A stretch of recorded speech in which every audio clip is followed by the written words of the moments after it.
Good morning, students. Today we covered small topics which are mentioned in your syllabus. First topic today we will discuss in this lecture is a fluid mosaic model. Second one is osmosis.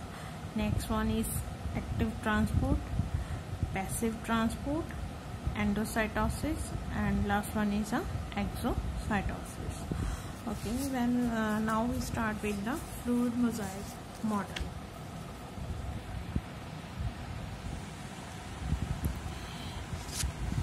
Here is the diagram of the fluid mosaic model.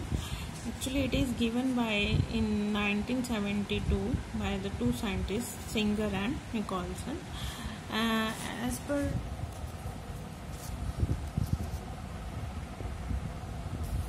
seen in the diagram, there is a lipid bilayer. Actually, it is 35 Armstrong in thickness and embedded by the various kinds of the proteins.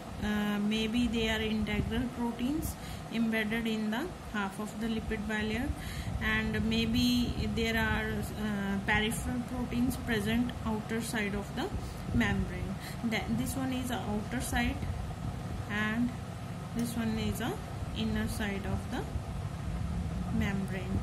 And there are also tunnel protein molecules are also present, which helps the movement from outside the cell and from outside towards the inside the cell. That is the basic structure of the fluid mosaic model. And that's it. After this, you can quote the example of the sodium potassium pump in case of the fluid mosaic model. Basically, its importance of the fluid mosaic model is both sides provide the movement of the particles from outside towards the inside and inside towards the outside by using the tunnel proteins. For the functioning of the tunnel proteins, these membranes are uses the ATP as an energy molecule. That is all about the fluid mosaic model. Now comes to the next topic of our discussion, that is osmosis. If you can exemplify the osmosis, that is a very simple process. Actually, it is a movement of the water molecules or solvent from the higher concentration to the lower concentration to the higher concentration. And here we can take example of osmosis. Take a jar denoted as A. Here we can divide it into two portions, A and B, separated by the semi-permeable membrane.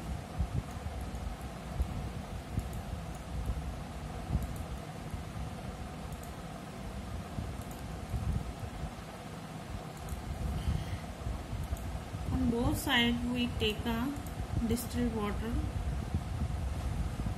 A side as well as B side.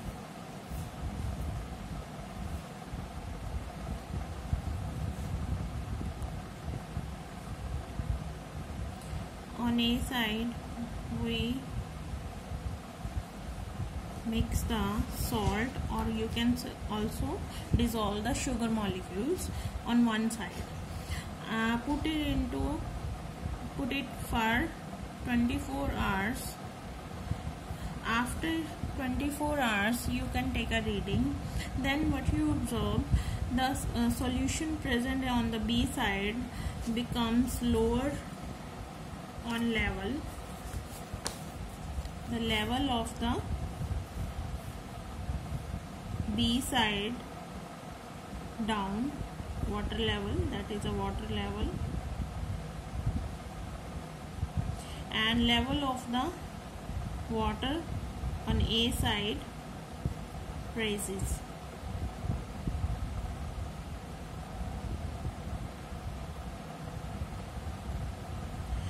Here what can happen, on the B side you can see concentration gradient is low, and on the A side concentration gradient is high.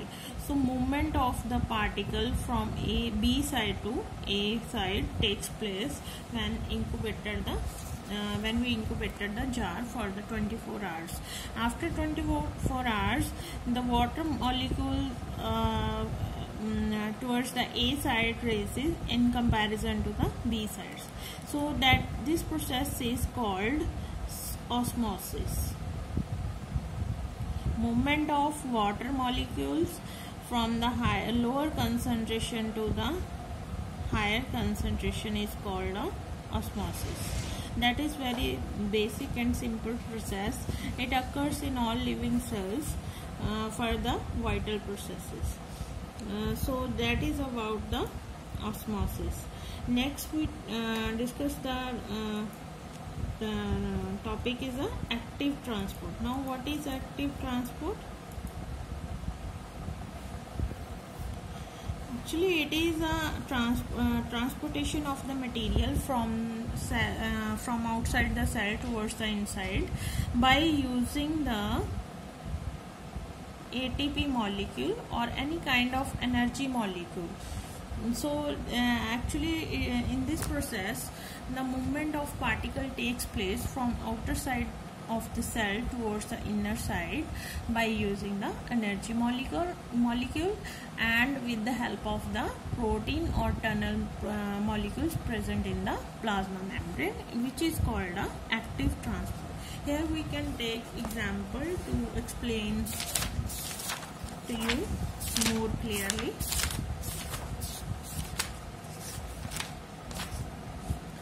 Now see the diagram. That is a figure 7.8, page number 136 on the Dhami Pradeep's book. You can see it from here or consult from here. Here I can explain the active transport.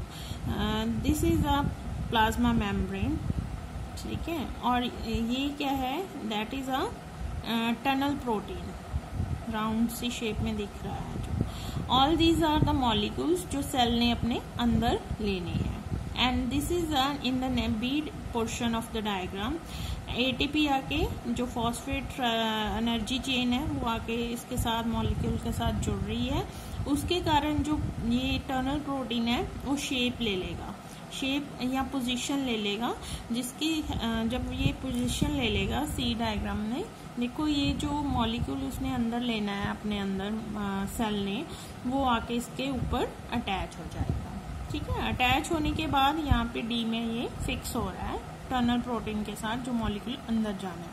उसके बाद after attachment of the molecule and the protein molecule and the substrate जो उसने अंदर लेना है, उसके बाद ये क्या है 360 डिग्री एंगल पे ये प्रोटीन टनल प्रोटीन है जो रोटेट कर जाएगा. ये आउटर साइड थी, ये इनर साइड है. तो उसके बाद ये जो है सबस्ट्रेट जो उसने अंदर लेना था वो इनर साइड ये फेस आ गया है उसका टनल प्रोटीन का, और यहाँ पे आके उसने रिलीज कर दिया है. अब ये यहाँ पे देखो एक एटीपी मॉलिक्यूल यूज हुआ है. What is ATP? Adenosine triphosphate, which is a energy unit of the cell. ठीक है, ये एनर्जी कंज्यूम करके ये सारी प्रोसेस हो रही है. That is why it is called a active process. Active मतलब वो अपने आप नहीं कुछ भी कर रहा, by using the energy of the cell वो ट्रांसपोर्ट कर रहा है from one molecule from the outside of the molecule cell towards the inside of the cell. ठीक है, तो इस प्रोसेस को क्या कहते हैं हम लोग? एक्टिव ट्रांसपोर्ट कहते हैं. ये मेनली जैसे जो प्लाज्मा मेम्ब्रेन है हमारी, जो सेल्स हैं, ठीक है, ज़्यादातर ये यूज़ करते हैं जब उसके पास प्लेंटी ऑफ एनर्जी हो. ठीक है, नेक्स्ट ये टेम्परेचर एंड पॉइजन सेंसिटिव है ये एक्टिविटी. अगर टेम्परेचर चेंज होता है क्योंकि प्रोटीन काम कर रहा है यहाँ पे, तो उसका प्रोटीन का डीनेचर होने का भी चांसेस रहते हैं, और वो टेम्परेचर सेंसिटिव है, काम नहीं भी करते और कर भी सकते हैं. ठीक है, अगर टेम्परेचर में वेरिएशंस आती है. तो ये जो बेसिकली प्रोसेस एक्टिव ट्रांसपोर्ट, ये अगेंस्ट द कंसंट्रेशन ग्रेडियंट काम करता है। अगेंस्ट द कंसंट्रेशन मतलब यहाँ पे अगर हाई भी होगा, ठीक है, अगर लो की तरफ जाना तब भी ये हो सकता है, अगर लो को हाई की तरफ लेके जाना मॉलिक्यूल को तब भी हो सकता है। तो इस पे कंसंट्रेशन का कोई फर्क नहीं पड़ता, मॉलिक्यूल्स का अंदर क्या है और बाहर क्या है, ठीक है। तो ये कंसंट्रेशन के अगेंस्ट काम करती है ये प्रोसेसेस।